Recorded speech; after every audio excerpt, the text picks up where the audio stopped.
Good morning, everyone. Today we are going to start chapter 11, Books of Original Entry Cash Book. And what do we have to study from this chapter? One is meaning of cash book. Second one is types of cash book. What is cash book? Cash book means it is a book which records only cash transactions. यानी इस book में सिर्फ कौन सी transactions को record किया जाता है?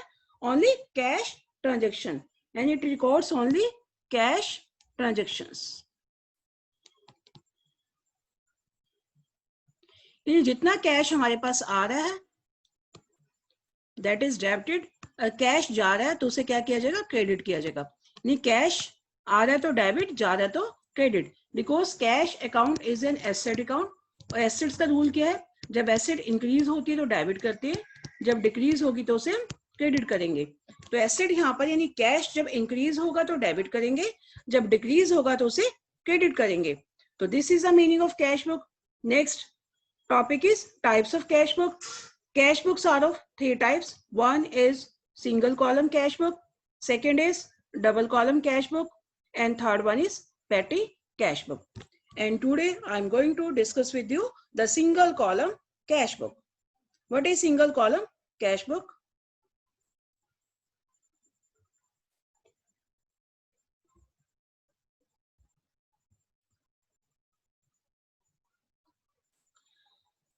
It's format is similar to an account. यानी कैश बुक का फॉर्मेट बिल्कुल एक अकाउंट की तरह ही है. जैसे अकाउंट में भी T shape account, T shape format होता है, तो लाइक वाइज कैश बुक में भी टी शेप फॉर्मेट ही होगा. जो लेफ्ट साइड है, लेफ्ट हैंड साइड को हम डेबिट साइड बोलते हैं और राइट हैंड साइड को हम क्रेडिट साइड बोलते हैं. तो ये डेबिट और क्रेडिट साइड 5 कॉलम में डिवाइडेड है. In one column we will write date. Second column is for particulars, receipts, यानी जो कैश आ रहा है पर्टिकुलर्स में लिखेंगे. Third column is voucher number, fourth is ledger folio, and fifth is amount. These 5 columns are of debit side. Now in credit side, again the same column, date, particulars, voucher number, ledger folio, and amount. But in debit side, in particular columns we write the receipts, and in credit side, in particular column we write the payments. यानी ये column 5 column में divided है. Date, particulars, voucher number, ledger folio, amount. Again date, particulars, voucher number, ledger folio, and amount. Now next question is cash book always shows a debit balance. Why cash book shows a debit balance? इसकी cash book की debit side हमेशा credit side से increase क्यों होती है, ज्यादा क्यों होती है? बिकॉज जितना हमारे पास कैश है, cash book debit means receipt side, जितनी हमारे पास पैसा आया है उससे ज्यादा कभी भी पेमेंट नहीं हो सकती. That is why we can say cash book is always shows a debit balance. Now next,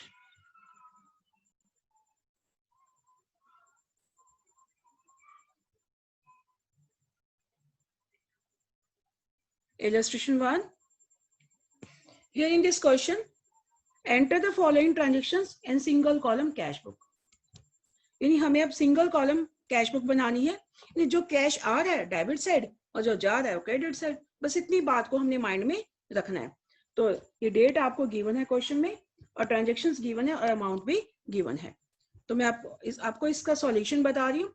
solution solve करते हुए you keep your book side by you. अपने पास अपनी बुक रखिए. ये पेज नंबर आपके 11.6 पर है. पेज नंबर 11.6 ओपन करिए और मैं आपको बताती हूँ क्वेश्चन कैसे सोल्व करना है.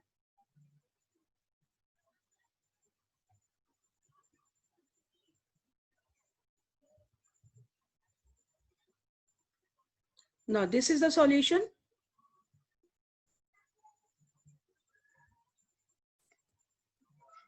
Yes, illustration 1, page 11.6. How you have to solve this question? 2020 year. आप पहले सबसे पहले you will make a format in the books of cash book. 5 columns of debit side and 5 columns of credit side. Date, particular. In particular column, debit side, you will write receipt, voucher number, ledger folio, amount. Now similarly in credit side, date, particulars. Here particular means payment, voucher number, ledger folio, amount. Now I'm going to read the statement. Year 2020. जो 2020 year है, ये दोनों side आप लिख दो, debit side में भी date column में और क्रेडिट साइड में भी लिख दो इसे. Now first transaction March 1, commenced business with cash. यानी commenced business with cash. Commenced business with cash. यानी बिजनेस को कैश के साथ शुरू किया गया, यानी बिजनेस में कैश आ गई. तो पता लग रहा है कि कैश आ गया, मतलब कैश इंक्रीज आने का मतलब क्या है कि इसे हम किस साइड रिकॉर्ड करेंगे, debit side. We record it in debit side. अब कैश किस फॉर्म में आया?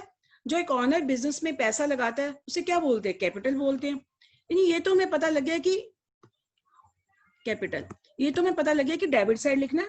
लेकिन कैश बुक में कैश नहीं लिखेंगे, कैश बुक में सेकंड अकाउंट आएगा. सेकंड अकाउंट क्या है? कैपिटल. सेकंड साइड क्या है? कैपिटल.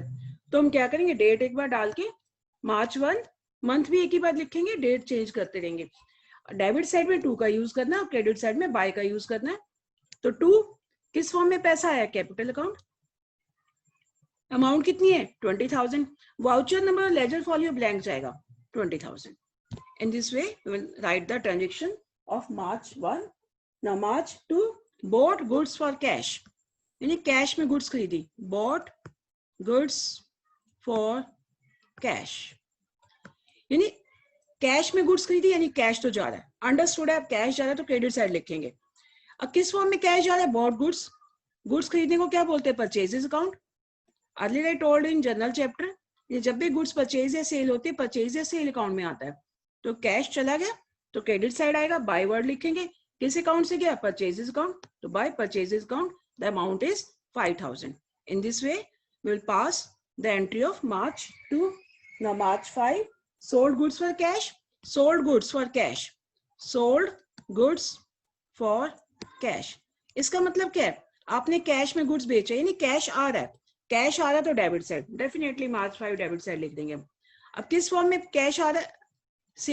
सोल्ड गुड्स में सेल्स अकाउंट. तो सेल्स अकाउंट हम लिख देंगे to sales account. The amount is 4,000. हम इस तरह से डेबिट साइड में लिख देंगे.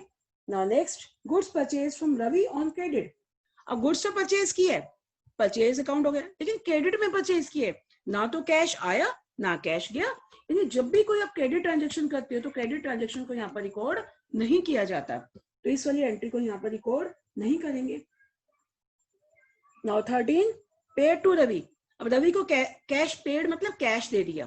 कैश दे दिया तो कैश चला गया. कैश चला गया तो किस साइड आएगा? Credit side. हम डेट लिख देंगे 13. तो क्रेडिट साइड लिखेंगे किसको कैश दिया? रवि को. तो बाय रवि. कितना दिया? 7,000. इन अमाउंट कॉलम में हम 7,000 लिख देंगे. नाउ 15 मार्च, कैश सेल्स. 15 मार्च को कैश सेल्स. अब कैश सेल्स मतलब सेल्स की कैश में, यानी कैश में सेल की, तो कैश तो आ ही रहा है ना आपके पास. जब कैश इंक्रीज हो रहा है तो किस साइड लिखोगे? Debit side. तो 15 मार्च डेबिट साइड लिख दोगे. अब कैश किस फॉर्म में आ रहा है? सेल्स की फॉर्म में आ रहा है, टू सेल्स अकाउंट लिख दोगे. कितनी अमाउंट है? 8,000. We write the 8,000 here. Now next, purchased furniture for cash. Purchased furniture for cash. Furniture आ गया. परचेज फर्नीचर के लिए फर्नीचर अकाउंट लिखेंगे, परचेजेस अकाउंट नहीं लिखेंगे. परचेजेस और सेल्स वर्ड हमेशा हम किसके लिए यूज करते हैं? गुड्स के लिए. परचेज और सेल वर्ड हमेशा गुड्स के लिए यूज करते हैं. एसेट के लिए एसेट अकाउंट ही यूज किया जाता है. यानी फर्नीचर खरीदा कैश में, तो कैश तो चला गया आपके पास. अब कैश चला गया तो क्या करोगे? कैश चला गया तो क्या करोगे? क्रेडिट साइड लिखोगे. कहां गया? फर्नीचर से गया, तो आप क्रेडिट साइड लिख दोगे.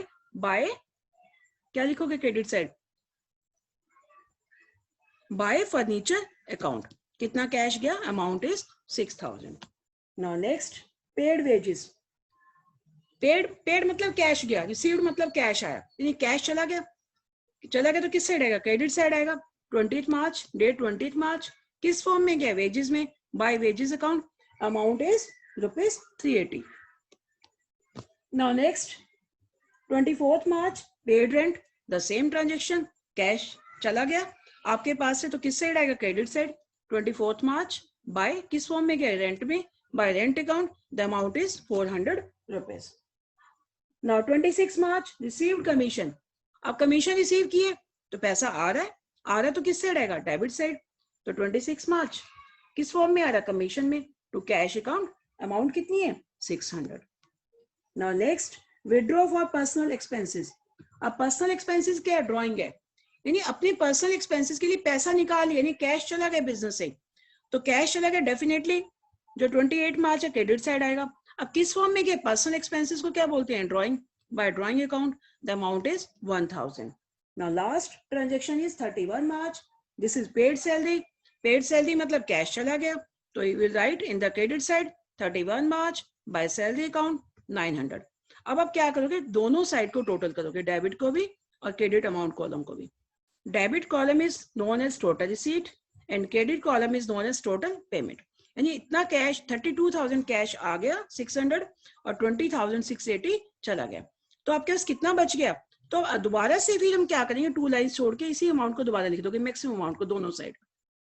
अब 32,600 में से 20,680 माइनस करोगे, यानी 32,600 में से आप 20,680 माइनस कर दोगे, तो आपके कैश कितना बच गया 11,920. तो we write here by balance carry down. जब भी आप टोटलाइज करते हैं, बैलेंस निकालते हैं, तो क्रेडिट साइड में जो आप आंसर निकालते हो तो उसे लिखोगे बाय बैलेंस कैरी डाउन. तो बाय बैलेंस कैरी डाउन कितना गया 11,920. और ये जो बैलेंस है नेक्स्ट मंथ में ओपनिंग बैलेंस हो जाता है. तो यानी अप्रैल मार्च का ट्रांजेक्शन था, तो 31 मार्च को क्लोज हो गया, तो अपने आप ही आपने लिखना है अप्रैल 1. ये जो बैलेंस है नेक्स्ट मंथ में ले जाओगे. यहाँ डेबिट साइड में 2 का यूज होता है, बैलेंस. जब पिछला बैलेंस लेके आओ उसे बोलते हैं brought down. BD known for brought down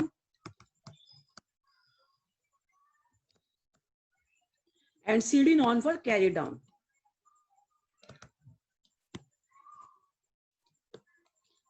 And today you have to solve this illustration and practical question in your notebook. Thank you and have a nice day.